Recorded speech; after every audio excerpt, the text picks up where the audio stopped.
किसी वस्तु पर 40% छूट देने के बाद 20% का लाभ होता है, कोई छूट नहीं दिया जाता है, तो लाभ प्रतिशत कितना होता है? मान लो ये MP हो गया भाई, ये SP हो गया और CP हो गया ये, ठीक है। 40% की फ्रैक्शन वैल्यू होती है 2/5, यानी 5 के सामान पे 2 छूट दे रहा है, यानी सामान 3 में सेल हो रहा होगा। फिर बोला 20% का लाभ भी होता है, 20% का फ्रैक्शन वैल्यू होती है 1/5, 5 के सामान पे 1 का प्रॉफिट, यानी 5 रुपये उसका क्रय मूल्य, 1 रुपये प्रॉफिट, यानी 6 हो गया आपका। रेशो इक्विवेलेंट कर दो, 30 हो जाएगा या 18 हो जाएगा या 15 हो जाएगा। अगर मान के चलो कोई छूट न दिया जाता तो 30 जो 15 का सामान है वो किस में बेचा जाता? 30 में बेचा जाता, ठीक है। अगर कोई छूट न दिया जाता तो 15 के सामान को 30 में बेचा जाता, यानी कि इसका 2 गुना है, तो जो प्रॉफिट होगा कितना होगा? 100% के बराबर होगा, ठीक है भाई। कोई भी वैल्यू CP, देखो अगर CP जो है SP के 2 टाइम्स हो जाए, ठीक है, CP जो है SP के 2 टाइम्स हो जाए, हम कह सकेंगे अगर CP 1 है और SP आपका 2 है तो उस केस में हमेशा प्रॉफिट होता है 100%, ठीक है।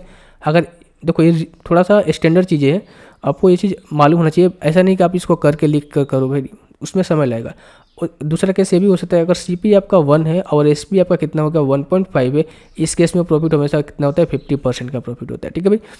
ये कुछ चीज़ें जो है आपको याद कर लेनी है, ठीक है, ये कुछ चीज़ें जो है आपको याद कर लेनी है। नहीं यहाँ पर ऐसे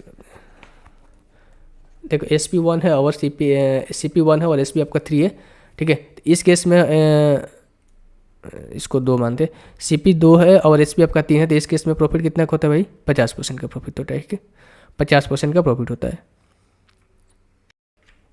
इससे पहले हमने 0.5 ले रखा था, वहाँ पर भी चीज़ें हो जाएगा। अगर CP1 है और SP आपका 1.5 है, ठीक है, तो इस केस में भी 50% क्या होगा? प्रॉफिट। हमेशा जो प्रॉफिट है ना, ये वैल्यू से थोड़ा बड़ी होनी चाहिए, एक बड़ी होनी चाहिए, ठीक है, एक बड़ी मतलब इसके आधे के बराबर होना चाहिए, माफ़ करना मैं एक बोल रहा हूँ, इसके आधे के बराबर होना चाहिए। अगर CP के आधा आपका SP हो, ठीक है, अगर CP के आधे से ज़्यादा अगर SP है तो उस केस में प्रॉफिट 5%, अगर CP के 2 गुना SP है तो उस केस में प्रॉफिट आपका 100% होता है।